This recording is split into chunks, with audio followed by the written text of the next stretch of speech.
Hey everybody, Stippling Vaughn, and a couple hours ago, I posted a video unboxing Graveyard Shift. Very excited to read it, and but I can't read it yet.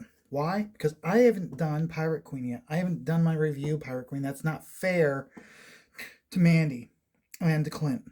Okay, so before I read it, the only thing I've done with Graveyard Shift is I pulled out the Visions book. And oh my God, guys, that book is so nice. Okay. Clint's even in it. Okay. So before I do that, I do owe you guys, and I owe Mandy and Clint my review of Pirate Queen. Okay. So first and foremost, we're going to start with the cards that I got. I was not expecting to get the cards. I backed the book. I was not expecting the cards, but I got the cards, and I'm very happy about it. I mean, I'm not crazy. This is no longer me. When I was a kid, I would have gobbled up the boobies. Why? Because I couldn't buy the porn. Okay, but now now that I have access to the porn, it's one of those where it's like, I mean, I understand why they're doing this. I understand why you had a version of this that was full nude. It's just it's just not me anymore. Okay, but like I said, I understand why. I mean, it's a throwback. I mean, that's the reason why we were buying comics as kids, and the reason, especially when they started to get more risque with how people were dressed, is because we couldn't get by Playboy unless we were like sneaking over to our friend's house, or unless our dads were buying it. So, still, okay, it's still nice to get it, and they're nice cards. Okay, they're nice quality. I think I'm going to have to buy a binder of some kind, whether it be I go and buy Ethan's binder, or I just buy a generic binder. But I'm going to have to buy a binder. I think at the beginning of next year, to put all the cards in that I've gotten from all the crowdfunding I've backed. So let's get into the book. Like I said, surprised to get the cards. Wasn't expecting to get them, but I'm happy. Okay, so there's the book. I got this cover. This one, full blown parody of Star Wars. You got so many inside jokes. Tashi Station wanted Baby Yoda, but you can't. It's not technically Yoda because it's been it's got graffiti over it. Toys. You got all the Star Wars characters down here. This is the reason why I grabbed this cover, is because of all the Star Wars parodies in it. So let's open it up and take a look at it. Now, before I do that, I think it's fair that I give you guys a little bit of back history about myself and about why I critique the way I critique. I am a Kubert School graduate. I'm a class of 96. When I went through the Kubert School, you got Joe for one class, third year. That was it. Um, and other than that, you had Tex Blaisdell and Irwin as your teachers. The one teacher I had all 3 years was Mike Chen. And he was, so when I do reviews, and specifically when I do my critiques, I'm doing it because of how Mike Chen did it. He critiqued a lot of my work because I had him every single year as an instructor. And one thing I want to give you a little piece of backstory is when you go for a portfolio review, you're going to have different types of reviews. You're going to have the standard review, and I got a lot of this. When I graduated from the Kubert School, just before you graduated, you went to DC Comics and you got your work reviewed by a professional at DC Comics. And a lot of the reviews I got were generic. Work on your anatomy, work on your perspective, make sure you're always working from life, make sure you're using reference material. Okay, didn't really get a really good review. And I'll be honest with you guys, I'm being dead serious. Okay, when I graduated in 96, I wasn't ready for the industry. My stuff wasn't even close to being ready for print. Okay, um but while I was there, okay, I had Mike Chen, and very few reviewers can give you a strip you down to your bones review while still showing you respect. There were instructors at the Kubrick School that they didn't do good reviews. They gave you reviews to rip you down, um, but they really didn't show you respect.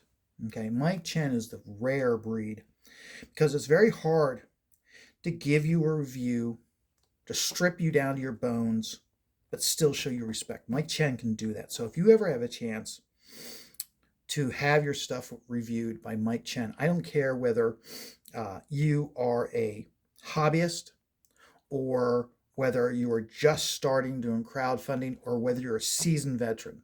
Okay. If you want an honest review to really know how you can improve yourself, but still not walk out of there feeling like a piece of shit or wanting to kill them, okay, he is one of those people that can do that. Very, very, very few people can give you a review like that. Okay. So let's get into the book.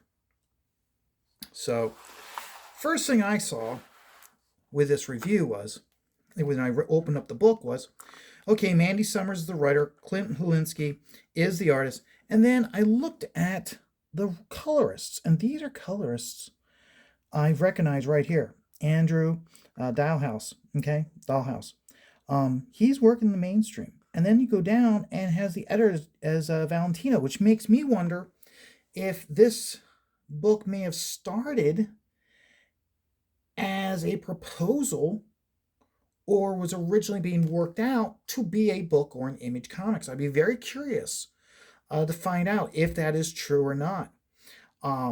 Obviously, it's not because it was crowdfunded, but still, it's interesting how they have it. I don't know if this is a spoof or real or not. Okay, now I'm not showing you the first page. Okay, why?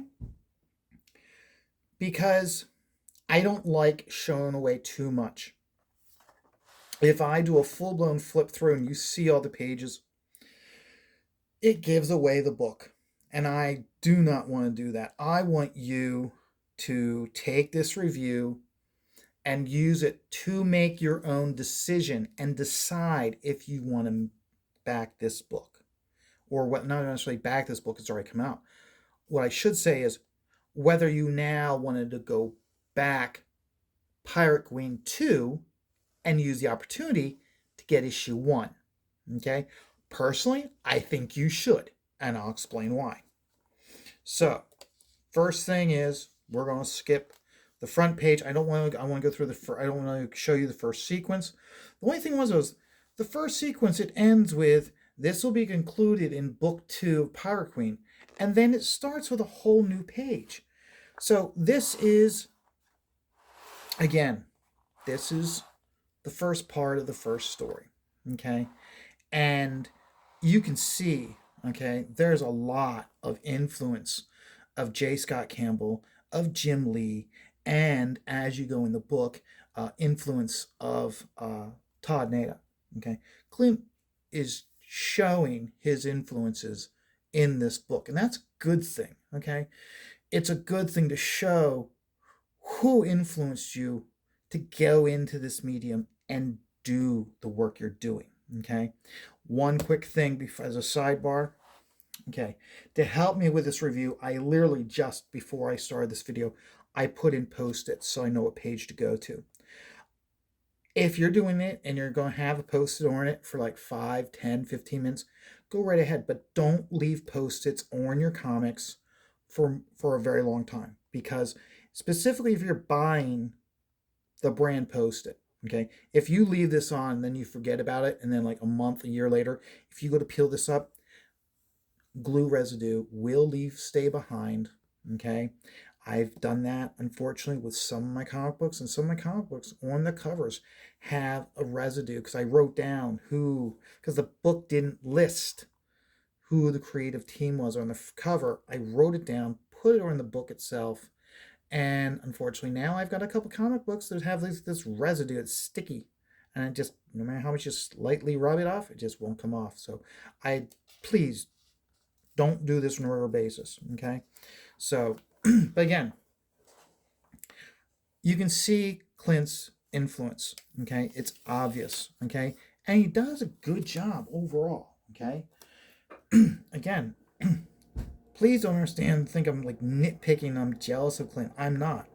Okay, maybe I am. That's the one thing you have to understand. That's one of the things where a lot of people were like, didn't like Rob Liefeld when he first came in the scene. The thing is were people, did they really hate Rob Liefeld or were they just jealous of him? I will tell you for the longest time, I hated Rob Liefeld until I finally, I inked one of his pages. I took a page, scanned in the computer, took out all the color, and then I inked it. So all I had was black line, printed it off as a blue line, inked it. Holy fucking shit. Rob Liefeld, I like his stuff now.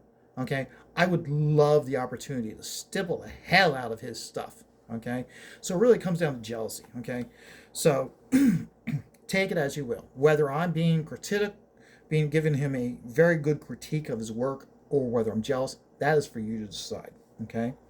So, again, it's on the page. You can see with how they do the ink work. Okay?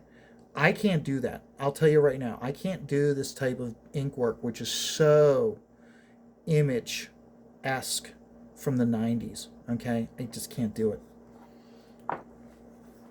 So, as I said, first half of the book, or first quarter of the book, all of a sudden it goes, continued in issue 2. And I'm like, what? And then it starts off with a whole new story. Now, you're going to be familiar with these pages that I'm first going to be showing you because they are in the campaign. And again, story-wise, this is where I really have like, what the hell? Was it started a story, stopped, and then starts a whole new story. Wasn't really crazy about that. Okay. Now, one thing also that Mandy and Clint put into this book, they put a lot of inside sci-fi jokes, which I did like. I do like that a lot. I do encourage you guys. It's worth your money to get the book just for all those inside jokes. And I don't mean the obvious inside jokes. I mean like, well, oh my god, they picked that character from that movie. It's good, okay? It's good. So, again, careful pulling it off. So we have the opening scene. We didn't get to see this page. We didn't get to see this one, okay? So, but we're all familiar with this page, okay? So here's where she's all like, I'm going to take off my top and you're going to let me go because you like my boobies. And their reaction is like, nope, we're not going to, we're not scared of your boobies. And she's like, that's not the reaction I was expecting, but nope, it's a sand slug. So really good. I mean, it's humorous. That's one good thing. It's the story is humorous throughout it. The artwork overall is consistent. Again, when you look at it, okay, this is Ava. She's the pirate queen. When you look at her, okay, he maintains consistency in how she looks. Okay, he maintains it, and that's what you want. And then, again, great shot. Okay.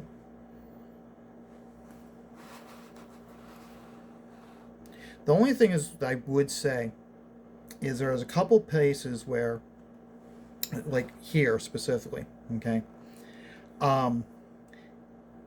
it seems like,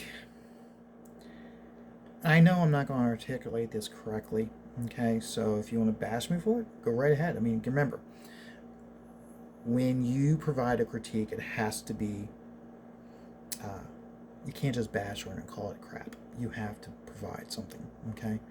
When I see a panel like this with such a dramatic shot, okay, and how the whole thing was done, and then we go to this, and it seems a little cut and paste, okay? There's a little too like how the spaceships are like flat down, and the creature's flat. I would have liked a little bit more. Okay, even when you go to here, okay, see how these are. So, but that's me, okay? And it continues with a nice splash page. And again, that's one thing I did like about the book is there is splash pages, but it's not overloaded with splash pages. It's kind of like they did try to get as much story into this book as possible. It's very fast paced. It goes quick. It's not like Kyle Ritter's. Kyle Ritter's artwork is spectacular. But the thing about Kyle's stuff was almost every single page was like maybe two inset panels with a large splash page, or there was a double page spread with a smattering of two or three inset panels. This told a lot more story than Kyle's did. Okay, Kyle's did a great job of establishing the characters, but really that's all I did is just establish the characters. It didn't really move too fast story wise. This one's moving. You got them where she right off the bat in these pages. Okay, it starts right off the bat. Okay, she's with the bad guys. She's gonna get her. She's figured out a way to get away from the bad guys. We're showing her away their boobies. It backfires. She gets rescued, and they counterattack. Okay, boom, real quick, real fast. Okay, but at the same time, also, it's telling story. A lot of good story in that. Okay, and then we just go into the next part of the story. So, and again, we go right into the next part of the story, and here's where we got to be careful, okay? Because again, it's neat. You go in here, you can make out some spaceships from other TV shows and movies in when establishing the alien world that they're going on. And that's a lot of the inside jokes. Even here with the Tashi Station, half off converters, the guy's like, "Oh my God, finally!" I mean, nice inside jokes. I don't know whether that was on Mandy or whether it was a combination between Clint and Mandy, but it was nice. It was worked out really good. Okay, now here's where I will get critical with the artwork. So here we have our page, and they walk into the cantina, and we have some visual inside jokes. We've got some verbal jokes. We've got this character here. I don't know if this is based off of a real person or from another movie. Okay, but the artwork in this guy stays consistent and it matches these characters. Okay, now when we get to the next page, though, we have another character. Okay, and you take a look at it. Okay, this character here. Okay, how he was drawn, he doesn't match how these characters were. Okay, he doesn't match Ava or her sidekick or her second in command or the other characters. Okay, this is important. If this was a book under a deadline, because it was a monthly book, I could understand that. But this isn't. This is a crowd-funded book. Okay, I would have preferred if Clint had spent more time, even just like a day, going over in a sketch or in a sheet of paper to get so he could nail the likeness, but nail the likeness so the character matched the style of the other characters. Okay, and it's for me, it detracted from the book. I more was like, wait, huh, what? You don't want to do. You don't, even though you want to tell a good story, you don't want to detract from the storytelling with stuff like this, because when you detract from the artwork, you're pulling the reader out of the story. You don't want them to think about that. You want the artist, and you want the reader to just go through the page and go on to the next page. Okay, we've numerous artists have talked about how a reader spends so little time on a page, and you want to be able to nail these likenesses so that way the reader just keeps on going. Okay, now I'm not going to go through the rest of these pages for a while because of the inside jokes, and there are other characters. Okay, I want to say about 3 or 4 characters where again, you the how he was focusing on the likeness of the character. They forgot the style. Okay, you don't ever want to do that. If you're doing a book, okay, and specifically if you're doing a licensed if you're doing something, you don't want to be in trouble for getting too close of a likeness. Okay, such as, okay, we all know who this character is, we all know who this character is, but you don't want the likeness of that character be so spot on that they can then take action against you because you didn't get the licensing rights. Okay, with this situation where I'm suspecting it's a real life person who may have bought a perk to get themselves into the book, okay, spend the time, nail it so that way that person looks like they're actually in this world. Okay, so next step, next page again, we hit it again. Okay, again with this guy here, and you can see he just doesn't fit in with these characters and how they're drawn. He was drawn differently. Okay, it's a quick page. I mean, there's not much dialogue. It's one of those pages you want the reader to go through it like that. You're stalling the reader with not nailing down these likenesses with your style. Okay, it's a tough thing to do. If this was a deadline book, you kind of you think about it like, okay, it's a deadline book. They got a deadline. This isn't a deadline book. Okay, spend the extra time, nail it, get it right. Okay, and then lastly, I don't want to show you the last page, but this again is a neat thing. Okay, this is the last page of the book. Okay, you've got advertising that you don't know. Okay, so what's the next book? Okay, and they hadn't even decided what the name of if whether it was going to be bombshells or not. This image, okay, was in the bombshells campaign, and so that's another thing I liked was that it's not just all like these two are advertising future issue 2 of Pirate Queen. I mean, here you got Pirate Queen issue 2. You've got Slave Girl from Planet X, like a spoof. Whether it's a spoof or not, we don't know. Issue 1, Slave Girl versus Pirate Queen, issue number 1. Vixen's number 1. But it's still neat. And it makes you go like, oh wow, it makes you think, what are they going to be doing in the future? Are they going to be doing Slave Girl from Planet X as as one of their future campaigns, or maybe they're going to do Slave Girl from versus Pirate Queen in one of their future campaigns? Okay. Another thing also is nice is we know that after this, Mandy did uh, uh, Jack the Ripper Vampire Hunter. Okay, and she takes the time in the back cover to promote Clint's next book, which was going to be released before her book. Even though this is Mandy's book, and she did a lot of heavy lifting, as far as I know, in promoting it, uh, this was what they put in the back. I like that. Okay, I like the fact that it's showing Clint's next book.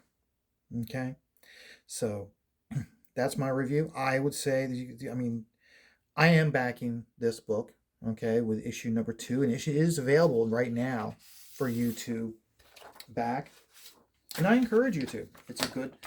I enjoyed it. It was a quick, fun read. It's definitely a book I would definitely read again, and I would, you know what, Clint, Mandy, you're spinner rack worthy, okay? I'm very selective over what sits in the spinning rack. What sits in the spinning rack is books that I'm going to go read on a regular basis. I'm going to read more than once. I'm going to read almost regularly. Okay, this is a quick, nice read, fun read, a lot of inside jokes. I'm pleased when you guys are doing the issue 2, and I know you guys are working on it now. Okay, continue with the inside jokes. Just keep it up. You guys are doing a great job with it. I love the humor in it. I mean, I don't need the nudity, but I don't mind the scantily cladness of it, of the characters. Um, the blatant sexuality. These women are not. How would I say it? These are very independent women that get what they want, and if it means they have to use their nudity and their sexuality to get what they want, damn right they're going to use it. That's not a negative thing. Okay, we live in a world right now where if a woman can't use her sexuality to get what she wants, that's a bad thing. That she has to be only considered for her merit. But there's a lot of women out there that use their sexuality to get what they want. And if you don't believe me, go to a bar on a Friday and a Saturday night, because I guarantee you, you're going to see women using their sexuality just as you're going to see a lot of men. They're dogs and are players. Okay, everybody gave Warren Ellis such a hard time. I mean, from what I understand, from what a lot of people said, okay, Warren's a bit of a dick. Okay, but to use verbiage that they used to make him seem like he's a pedophile when every single woman that he was engaged with is of age, and not just of age, like they just turned 18. I mean, they're in their mid 20s or older. I mean, if that's the case, if you're going to go after women because they're scantily clad and they're going to use their sexuality to get what they want, and you're going to go after men because they're dogs, you might as well just put us all back in lockdown and shut down the bars forever. Okay? Now, the last thing I want to show you guys, because hey, you know what? Part of this and just doing the reviews is for self promotion. Okay? Shane, his campaign in Glorious Rex, it just closed out. It was closed out on Wednesday. It was Wednesday, was Yanzi's birthday, and the reason why Shane closed it out on Yanzi's birthday is because Yanzi said that is good luck to close it out on my birthday. So that's the reason why I did. This is the piece that I did for his art contest. Okay, it is 100% stipple. All the work I do is 100% stipple. Okay, I did this job, not job. I did this piece for his art campaign, for his art, for fan art. Whether he picks it or not, I don't know. One of the reasons why I'm showing this, okay, is to show I have not touched this since the campaign ended, and that was his deadline. I do need to reach out to him so I can send this to him, so then he can decide whether I'm going to be part of the running or whether I just get a honorable mention with it in the book. Okay, but I want you guys to see it yourselves. This is 100% stippling. How this is done is this area up here is done with a B4 nib. This all is done with a 102. And then when you get into this area here, okay, where this really fine stuff, okay, that's a 102 turned upside down. So just to give you an insight of how I do that, and the reason why, if you've watched other videos I've done that may seem I'm repeating myself, you have to understand who's who's going to be watching this is like the fans of Pirate Queen who've bought the book or are considering backing this campaign for issue 2. And I would encourage you guys to campaign to back issue 2 of Pirate Queen. Okay, it has a lot of inside jokes.